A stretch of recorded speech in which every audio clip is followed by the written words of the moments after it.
Hi, Elena is here, and today I'm delighted to talk to Ian Walker, who's an independent filmmaker, director, and founder of ISO Entertainment Company. Hi, Ian. How are you today? I'm good. How are you doing? Thank you for having me on. Sure, sure. Uh, so I know you're on the West Coast, hopefully Yes, enjoying the weather. I don't know what kind of weather do you have there? it's Is it nice? actually it's actually not the great it's not the greatest right now. For summertime, you'd expect it to be a lot warmer, but it's pretty chilly still. But it's okay. It's good. It's chilly here too, so that makes me feel like I stay home and do more interviews with talented people as yourself. All right, and let's jump into very exciting news I want to hear about your film, Faith. Okay. So I saw the film. Of course, it was screened in Angelica Cinema Theater on April 30th, along with other winning projects, including my own. And the screening happened in uh, Washington, D.C., uh, at Washington, D.C. International Cinema Festival Yes. by Steven Sorrentino, our dear friend. And so I enjoyed watching Faith. I even had the tears coming out of my eyes about the story. It's a wonderful story, really is. Uh, the story is about a girl who lost her mother to a fatal disease, Right. and she struggled through the whole, being basically kidnapped and put in a very tough situation. Could you share with us more? What is behind the story? How have you produced this movie? And maybe more questions I'll ask Okay. later. Yeah. So yeah, like you said, Faith is about a girl who loses her mom, despite being taught from young that when you pray, God will answer prayers, and she's praying for her mom to get better, and her mom ends up dying. And then she kind of questions like everything that she's been taught, and then that kind of leads her to go down like this journey that she's gone down. um the idea for that premise is kind of personal. I did lose my mom to cancer in 2015, and it was again, despite praying and doing all these things, all these doctor's appointments and stuff, at the end of the day, it just is what it is. And that really kind of led me to kind of similarly go down. And it's funny because I had the idea for this film before it's actually happened, like, to me. But because it actually happened, it kind of made it hit home a whole lot more. um and that's kind of where the basic idea of it came from, as far as the story. um with the whole, her meeting these people that she's met, and where they end up taking her and what they end up doing. That was kind of just more of like, okay, I don't want to make just a quote religious film and have it be called Faith, and then have people just see it and kind of write it off as that kind of particular film. Mhm. um Me and my team were like, okay, um how can we bring more people into it, like more than just people who watch like religious films? How can we bring kind of like a pop culture kind of audience to it without being like so preachy and things like that? So that's when we kind of we sat down and thought about, okay, well, what genres can we mix with this, to make it more interesting? And then that's when we tossed around like horror, like thriller, those kind of things. And that's ultimately kind of like we tried to do a combination of all of them to come up with what we came up with. And where did you shoot? Because you have different scenes in absolutely different environments and like a landscape and out on. So tell us about it. Yeah. Where did you shoot So it? all of that film was shot in California, just different parts of California, because if you're from here and know it, you can go an hour, maybe 2 hours in any different direction, and it can look like a totally different thing. So we shot that mainly in Southern California, between Los Angeles, San Bernardino, like San Bernardino Mountains, and like the Inland Empire, and in like the beach cities, like Laguna Beach, Newport Beach, in that area. Yeah, it was a ton of fun. It was a lot of work getting all of that stuff together. But I think the ends justify the means as far as putting in the legwork to be able to shoot at those locations. Did you do locations yourself, or did you have a location professional going there? I Or do did you locate. together? It's kind of both. Since being a director and like the lead producer, you kind of have to have your hands a little dabble in everything. So I had someone who did locations for me and like recommended certain locations, but I also when it came down to actually going to the locations and scouting them, I usually go with them and check them out too. Because it's a big help for me when I'm planning like storyboards and stuff like that. If we don't have the good locations, then it kind of like I'm very like I'd much rather drive like 2-3 hours away to get a good location if I needed to, than just maybe like sit in like a studio somewhere or try and like create the location. It's much more fun to me to actually plan a whole trip and go to the location and get it done. And it looks like a trip, like because they took a trip. Oh yeah. The characters, they took a trip, and you followed with your crew. Yeah, production and the crew all the way up there, and it looks like it's like you had so many different landscapes. It was a really long trip, so with many locations in a way. Yeah, no, it was great. It was great, and nice journey. The most fun was the most fun, but also the most difficult was shooting up at the campsite where all the cabins and everything, where the third act of the film took place. We rented that entire campsite out, and that was like up in the San Bernardino Mountains and stuff. But the whole crew, everyone got to spend the night up there. We got to have little campfires and do the whole thing. So it was fun. It was a trip for everybody. It's really lovely. And so I know your film Faith won 2 awards with Washington DC International Cinema Festival, which is the best narrative feature and best director, which my sincere congratulations, because it's you are a director of the film. So did it take you by surprise? How did you react? How did you find out about this in the first place? Yeah, share with us your excitement. Yeah, so with the DC International Festival in particular, I saw when it became, I got the notification that like, hey, your film is a semi-finalist in the festival. I was like, oh, cool. And I've had films be in festivals before, but it has never gotten to the point where they're gonna win any awards or have me even considering winning any awards. Because that's not really why I make the films for. I just make them, and then the fact to have them in the festival to start off with, I'm like, that's great as it is, and that alone gives me enough encouragement to move on to the next one. But then with this festival, I got the notification that, oh, your film's a semi-finalist, and then I was talking to my writing partner on Investor. I was like, hey, our film is a semi-finalist in this festival in DC, and he's like, no way. And so when it came time to actually, when he put out the winners list and I saw that Faith had won Best Narrative Feature, I was like, let's go. And then I didn't even look at the rest of the categories or anything, because I was just like so happy. I was like, man, it's crazy that especially with it being the kind of film that it is and the kind of things that we tried in it, I was like, man, it's nice to see that it actually like paid off and it was recognized.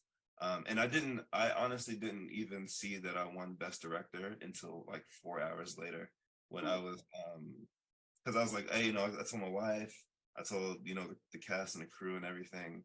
And then after the hype kind of calmed down a little bit, I was like, okay, let me just go back to the email and like see who, because I made friends with some of the other the other filmmakers. So I was like, let me see, you know, what else won, and then that's when I came across that I won for best director, and I It was was like, a lovely surprise after yeah, all. oh yeah, yeah, that was great. Deserve it. Very well directed. No, I I appreciate it. pleasure to watch it on a big screen. Perfect. Appreciate it. Thank you. And again, congratulations with this achievement. And also, what are you planning to do next for the film? Like my next film, or what I'm gonna do No, next? this one. What This, is your next step? What is your plan for this so, film to move forward with this film with Faith? so I think there's been a lot. So I've been fortunate enough to be able to sell some of my some of my previous short films. And then I think I would only eventually do the same with this, if anyone out there is interested in it. Um, I think for right now, since it will probably still be like it'll still qualify for festivals for the next year or two. I think because I think it's still really important for people to see, you know, that you can make a film that has like religious like tendencies, but have it not be a straight up thing, a straight up like religious film, and you can bring in a whole bunch of different audiences to it, and people can relate to it and take away certain things from it without having it, you know, just be targeted toward a specific audience. So I think I want to keep it in festivals for a little while longer, as much as I can. I haven't submitted it to anything yet. But I think I want to try and do that. And then maybe in like a year or two, or if, you know, someone sees it along the way that I'm interested, I'll look into maybe to selling it. I know there was talks with my other producer, Michelle, about, you know, getting it on Prime. And things like that. And if you know, if they accept it and it's there, then that's great. Also, but yeah, I think that's kind of where my mind is with it so far. Um, I got to make up something. I have to make up my mind with it soon, because I am starting to get like pretty deep into pre-production on my next film. And then, as you know, I do like a whole bunch of different things. So once my headspace is being taken up with like something else, it's hard for me to give much allocate much time to, you know, to doing something else. So I gotta, It's definitely good to monetize your work, yeah, especially such successful as Faith. And absolutely. did you think about Amazon? Yeah. Let's say with Prime, yeah, that's the that would be nice if we can get it on there. I just have to submit it and have, you know, have it go through all the channels. But I don't know if it gets onto Prime before. I don't know if it's on Prime. I don't know if I'll be able to still use it in festivals. You know, so I gotta check all that stuff out first. But yeah, like I said, I think keeping it in festivals for another year or so would be good, because I would just like as many people to see it as possible in that setting in the theater. Um, and then, you know, seeing what happens after that. Sure. Did you have fundraising campaign for Faith, or did you use your own budget? Yeah, both. Yeah, both. So I think um um as far as how much money we raised, actually not that much, because, you know, to me, I'm kind of fortunate enough that if my jobs that I do, it can kind of help me fund my films. So in my head, it doesn't make a ton of sense if I have an idea of how much, you know, production is going to cost, things that I can get away with for free just from having like buddies of mine help me out or whatever, things that I can get donated, and just things that I have to just pay for myself, or things that just need to be paid for. If I if I can bankroll that myself, it doesn't make a whole ton of sense to me to waste so much time trying to fundraise and trying to convince people to donate to your project. Because, you know, like, if you already have a team of people that's with you on your squad, and you know what and they know what they're doing, and they believe in the project. You know, and like I said, I'm fortunate enough sometimes to have the means to just bankroll the stuff myself, without it like breaking into my family budget or, you know, things like that. Sure. It doesn't make a whole ton of sense to me to do any fundraising. So I did some fundraising, just for some expenses that I didn't see coming. Kind of like the campsite, for example.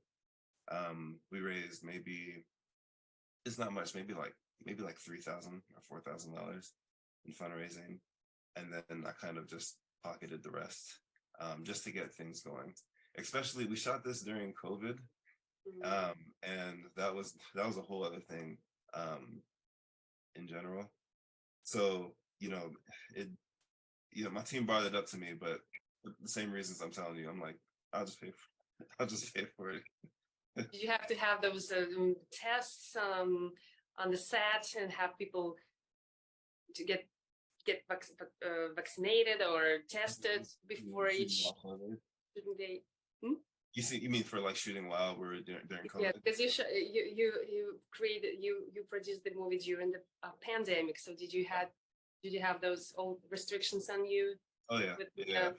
We thankfully everyone stayed negative throughout the whole thing, but we had constant testing. Everyone needed to be negative before we started shooting to start off with. Yeah, Um, general every, rule for yeah. production. Every hour we stopped and sanitized all the equipment during filming and everything. It's funny, my cinematographer Ben.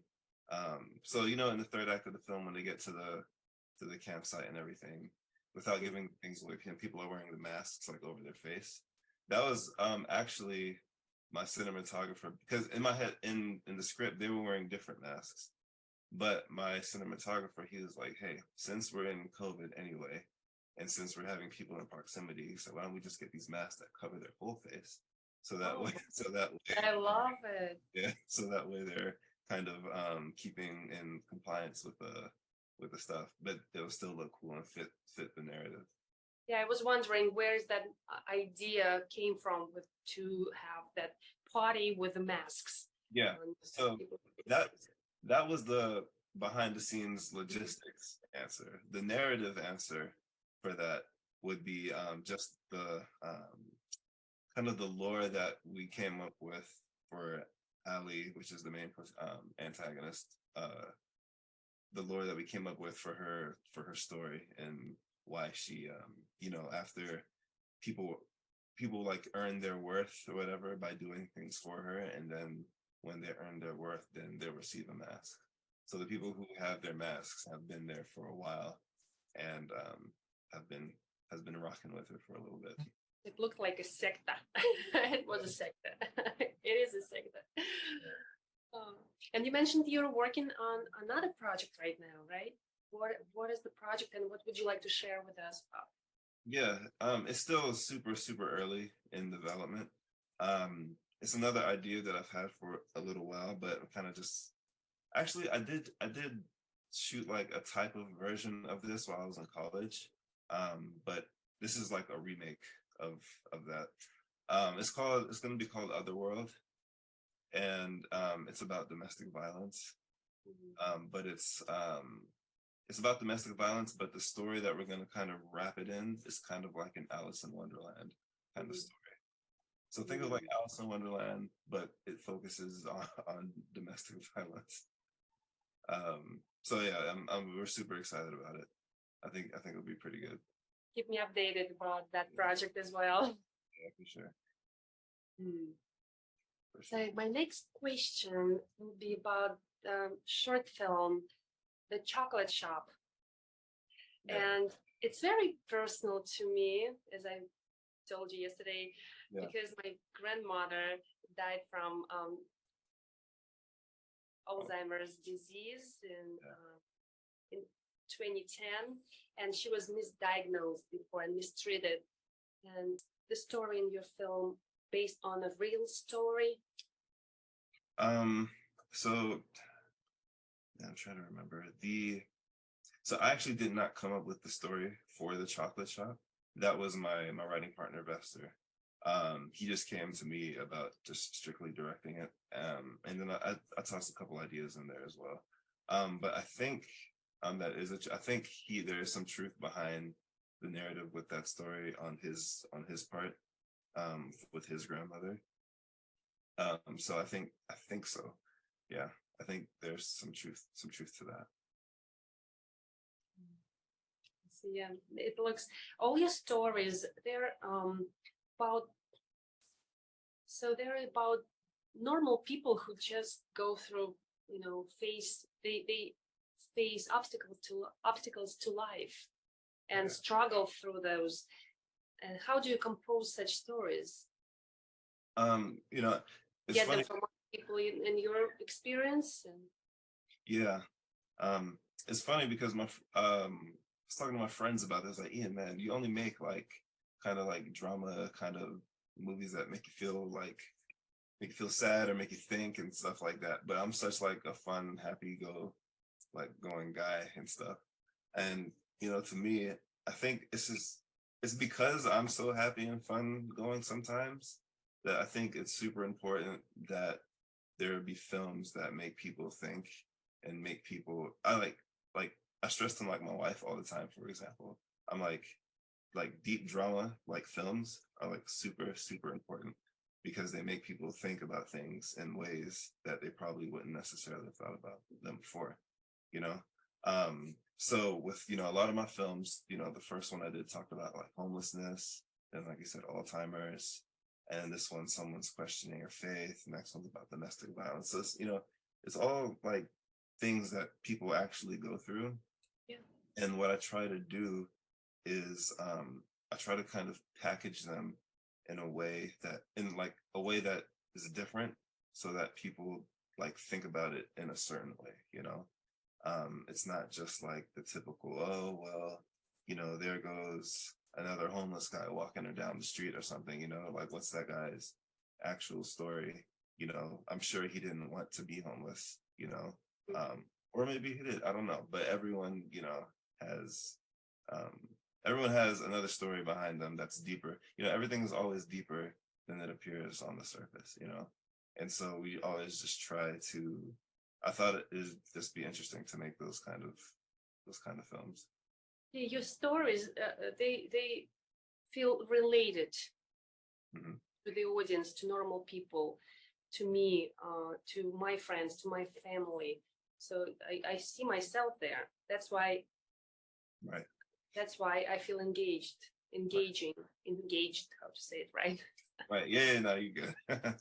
And it's not like I don't want to be like a big bummer by only making those kind of films, and by only like, oh well, someone's gonna go watch one of Ian's films, you gotta get the tissues ready and and stuff like that. But I just think it's like really important that those films exist and that they because I was watching I was I was at another festival that another film of mine was playing. It was called Winter's Beach, and this was the first time I ever showed it to the public or anything.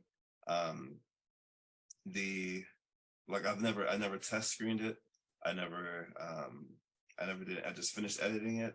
Me and my friend who helped me work on it, and then the festival was coming up at the university that I used to work at. And I was like, they said, hey, do you have anything? So I was like, okay. So I just gave them that because it fit in their time slot. And I went to go watch it, and I was very curious to see people's reactions. And everyone was like, it was a silent film, and everyone was dead silent through like everything. And then I'm sitting there in the back, just like, oh boy, I guess that didn't go over too well or anything. But then when they pulled me up and they were doing the Q&As and stuff like that, everyone was just like really, really engaged because they were saying how much like how not typical the story was told, and that kept them engaged. And then how like the seriousness and the weight of it all had them kind of like on the edge of their seat trying to figure out what was going on with it. So I took that as, it's not that people weren't interested, they're just like so quiet and stuff, they were just like really like locked in. And then again, that's another reason why I think it's important to to get it done. It's fun to have, laughs, because we need those films too, obviously, films that make us laugh and make us feel good. But I just think to balance it out, you got to have some drama in there. Yes. And we want to hear the stories which are difficult to say, difficult to show, difficult to share, Right. which are touching. Right. And by the way, I'm in New York. That's why you hear all the sirens.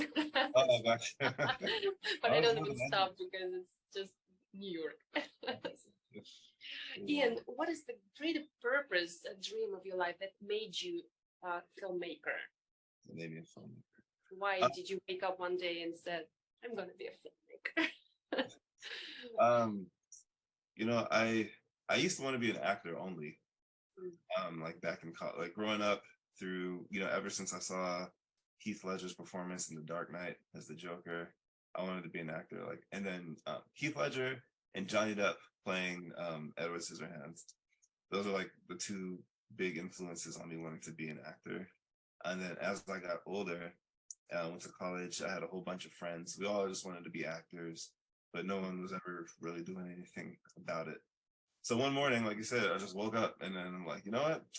I'm gonna go get a camera and then I'm gonna go to the film department and we'll try and like put something together. And then that's kind of how I got started in all the behind the scenes stuff. But I think the reason why I continue to do it is I like being able, like I said, I like being able to, because I have a lot of stories and a lot of ideas, and being able to find a medium in order to get those ideas out there, like creatively, instead of just telling someone about it or being able to be about it and do it. I think that's great. And the reason why I continue to do it is I like being able to, because I have a whole bunch of ideas, and then just finding a medium where I'm not fully in control, but just being able to get the ideas out there for people to see instead of just having to tell someone about it. You can either be like an author, a writer. I just think directing was just like my thing. I love coming up with ideas for stories, and then I'll bring the ideas to like my writing partners, like Vester Banner, and then he'll help me write out the script and the treatment and do all that stuff. And it's hard work, but it's exciting work. Yeah, making a movie is not easy, but it's fun though. So did you go to college for acting or filmmaking? Neither, actually. I went to college for I have my degree in communications. My degree is kind of a broad overview of like all communications. So there was like some television stuff in there and some, but I did take a lot of film electives in college. The film department didn't really become a thing at the university that I went to until maybe like 2 years after I already started. But when it was available, I did take a lot of film electives, and that's where I met a lot of my friends who are in the industry now, who I still talk to and everything. So you're a completely self-made filmmaker. Yep, pretty much. You're doing great. Yeah, and I learned things in the elective classes and stuff that I took. And I learned a ton of things from, that's why it's good to surround yourself with people who really know what they're doing in particular fields, and people who you trust. I learned a lot of stuff about editing from like my friend Ryan, my friend Marcus. I learned a lot of stuff about writing and story structure from my friend Vester. I learned a lot about directing just from watching my friend Javi direct his films, and then my other classmates direct their things too. My friend John Wayne, he was like the first one who really got me like crazy about cinematography and making sure you know what kind of style you want to use for your film in order to tell it. So yeah, I just I try to surround myself with a lot of people who know a lot more than I do in certain things, and then I just try and learn from them. And that's why I'm still like very collaborative also. if you're doing a film with me, I'm not married to what's on the paper. I'm not necessarily set to a certain like location or set. If people come with like the cinematographer for Faith, Ben, with his idea with the masks that cover the whole face, that's a brilliant idea. And I'm very, as long as it helps the narrative and push it forward, I'm super open to ideas and working with them. And when I saw your film, I thought you've been in this industry like all your life, like you've been doing this like 20 years, so because it's very professionally done. So I would never say that you just learned basically from watching your colleagues and partners. So that's really amazing. Yeah, and no, it takes talent, a true talent and passion. Yeah, a lot of that credit goes to the crew. Again, you just got to have a good crew with you who actually, they believe in what you're doing and they know what they're doing. And then, yeah, then it's good. So I do take some credit, but a lot of the credit goes to the cast and the crew. Yeah, I agree. We have to collaborate for success, outcome. I always agree, and I believe in collaboration. right, 100%. Just like when I won the award at the festival, I said this 100% is going to the cast and the crew. It's teamwork. Yeah, exactly. And I know Faith is your favorite, of course, and many other people's favorite. But what other work do you feel most proud of? Which other films? Yours, yeah, your films you directed or produced or both. Work. I'm really proud of I'd say the first, not the first quote legitimate film that I made, which is called Such Is Life, about like a homeless person. That was the first film that I had somewhat of a crew on, and we got out, shot it, got it all together. And when it finally came together, I was like, man, we really did this. So I was really proud of the first project, the first like high quality project, getting it done. Because yeah, that was kind of like testing the waters, It was like, okay, if I do this, and if it doesn't work out how I think and stuff like that, then all right. But it turned out great. And it was received into some festivals, which was great too. And again, that just made me kind of happy to keep going. So that the first film I'd say is probably, I'm actually probably like the most proud of that film, just because it was kind of like the launching point. And this makes sense as well. Your first work, which gained some success, is always the one you'll be proud of and remember. 100%. Always. Yeah, and it was literally just it's like me, John playing, our friend Ezekiel who's playing the homeless person, and our friend JR. Yeah, just randomly going around downtown Riverside shooting some stuff of this person dressed up like a homeless person and kind of putting it together. And yeah, it turned out great.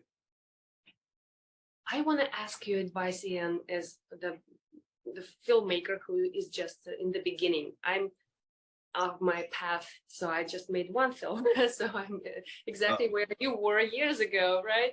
And my question: where do you start?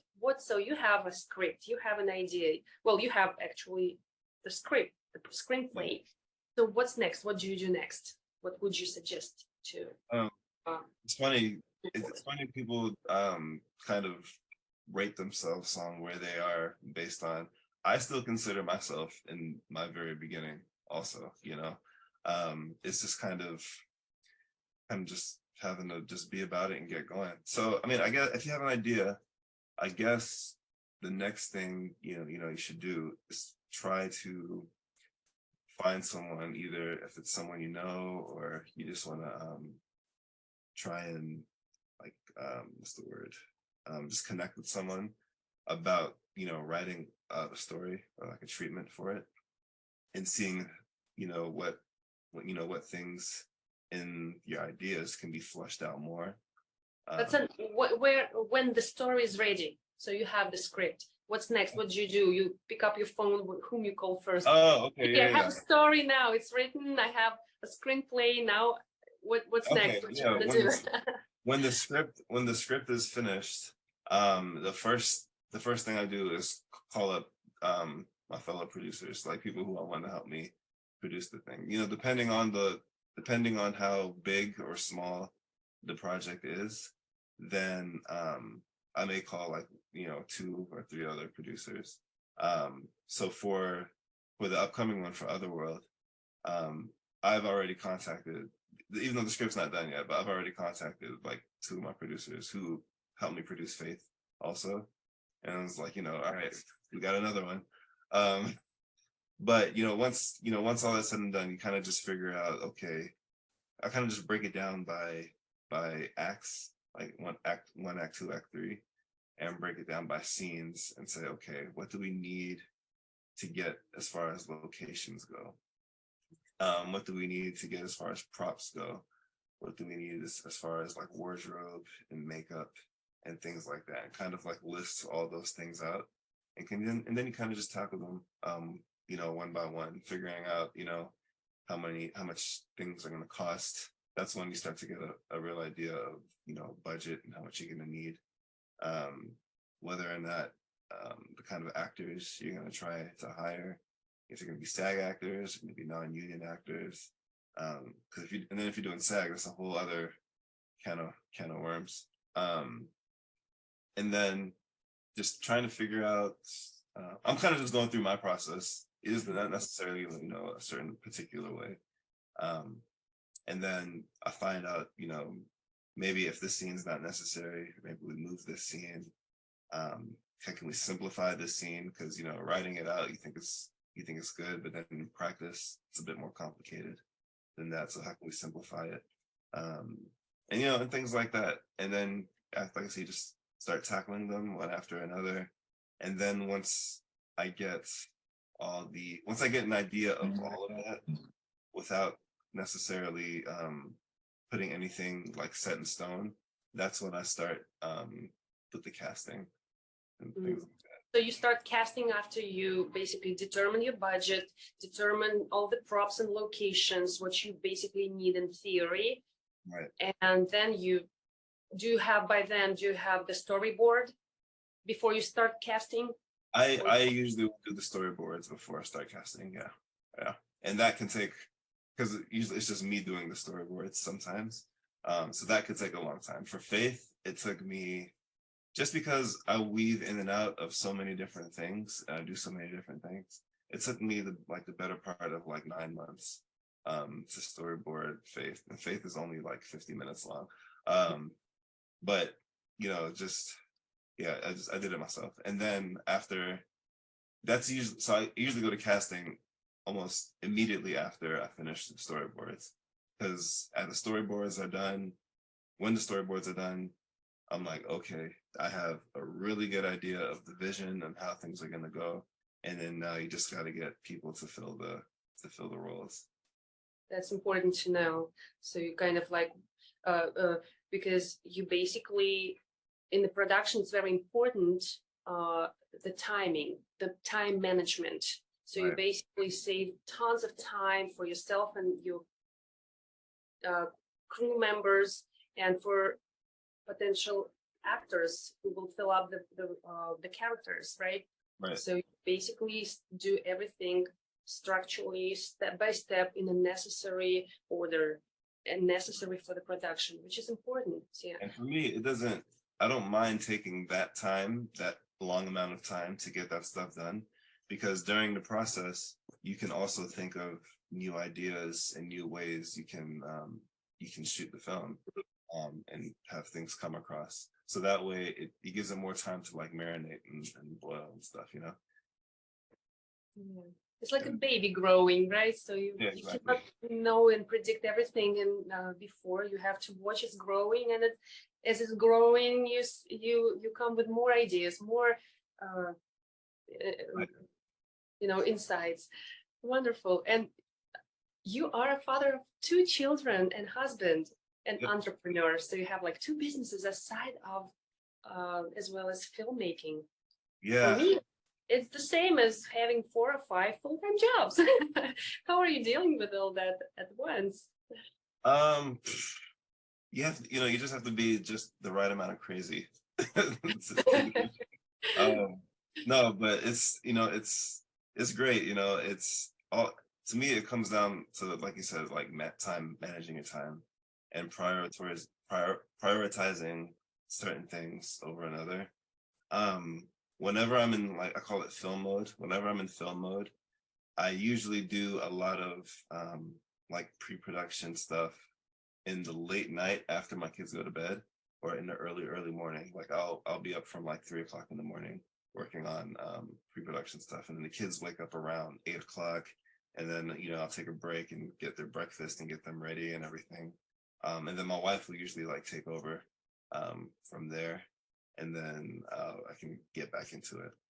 Um, so yeah, it's a lot of like it's a lot of prayer, a lot of time management, and a lot of prioritization on what's important, and a whole lot of determination, because you have to be a very determined individual to do a lot of to do a lot of stuff. To make films in general, you have to be determined, but like you said, I have like 3 other businesses in addition to film stuff, and then I'm a father and a husband. So you got to make sure you have time. You make allocate the proper amount of time to everything. And then with filmmaking, I'm not making a film every day or anything. Mm.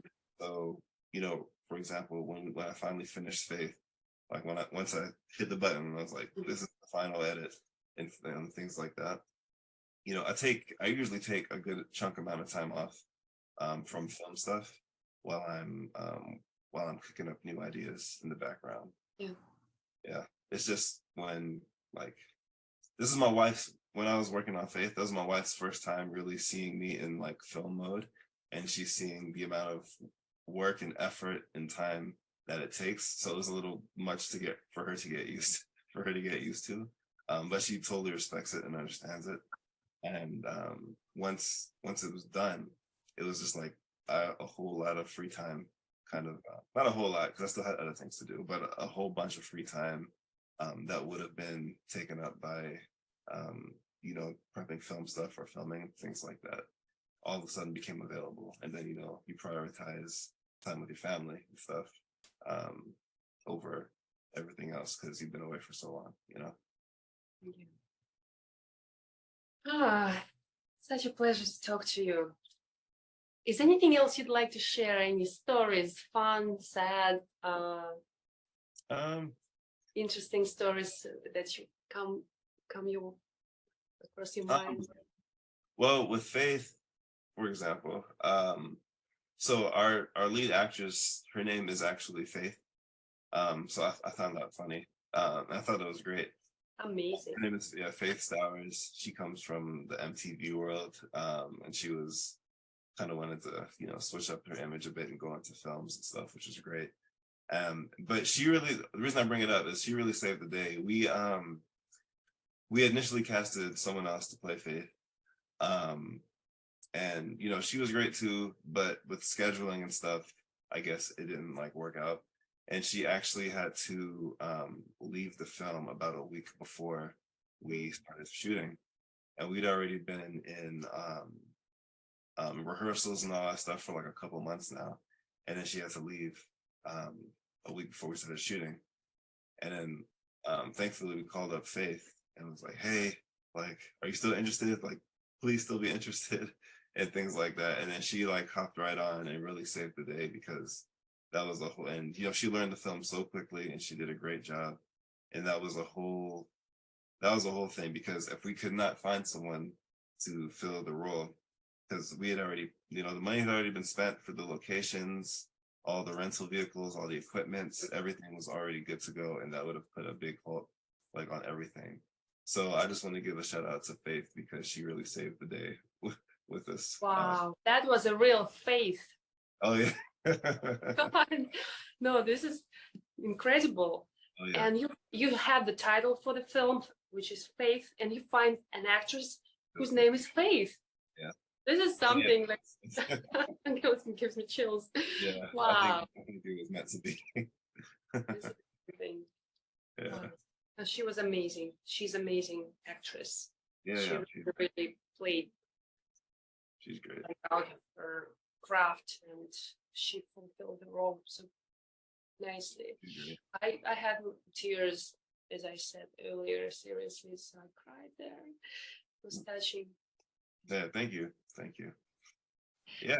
And yeah, just anything else I got going on. I'm just so right now I'm switching more into another one of my, for the pretty much for the duration of the summer is I'm kind of switching my priorities now a little bit. So I'm going into some of my other business stuff for the next like few months. While in the background getting started with pre-production for the next film. So I'm starting to kind of like shift my focus just a little bit. But I'm really excited for Otherworld, and I hope that it does well. I hope it comes together great, which it will. It's pretty much the exact same. I'm pretty much planning on having the same team who shot Faith do Otherworld. Otherworld will just require a whole lot more like special effects makeup, things like that, since we're going like the Alice in Wonderland route. So Alice in Wonderland route without CGI. So we're gonna have to do a lot of creative things to achieve the look that we're trying to do. But I think it'll be a ton of fun regardless. So that's about yeah. Go ahead, Very excited about the film. Thank you. The Otherworld, right? Otherworld, yeah. Otherworld. Very excited about. It was named yeah, it was called Dreamland for the longest. But that was the running title, was Dreamland. But we finally put in stone that the official title is called Otherworld. So that's the next one up. I can't wait to see it. Thank you. It'll probably be ready to watch in like I'm not planning on rolling any cameras until maybe the beginning of next year. So maybe we'll have something to watch by the end of next year. We'll see. Yeah. So shoot me a message about it. Yeah, for sure I will. Or something. So I'll make an announcement. Sure. Very excited. And please share with us your social media and links to your films so people can find more about your work. Gotcha. Social media, I have a couple. I have, Facebook, Instagram. You can find me on Instagram. It's the one I use the most. It's just at ianwalkerstyle. And I should probably make a website where you can have all of my works, because now since people have purchased my works and I've directed stuff for other people, they're kind of all in different places. But I can probably have a website or something where you can literally just see all of them. So and that will probably be linked to my social media. So just at ianwalkerstyle is the best way. And I'm on there all the time. So it's it's my personal Instagram. So it's not just about films or about business. It's kind of like about everything. So just like my personal life with my family, but it also has, my film and business stuff that I have going on too. So that's the best place to. I'll also include the links to this video. Okay, yeah, sure. Great. Well, thank you, Ian. It was so nice to have you here. Yeah, thanks for having me on. I really appreciate it. Thank you so much for watching me today. As usual, please like and subscribe this video. It helps us to promote our channel, EDC World Inc. Have a nice day.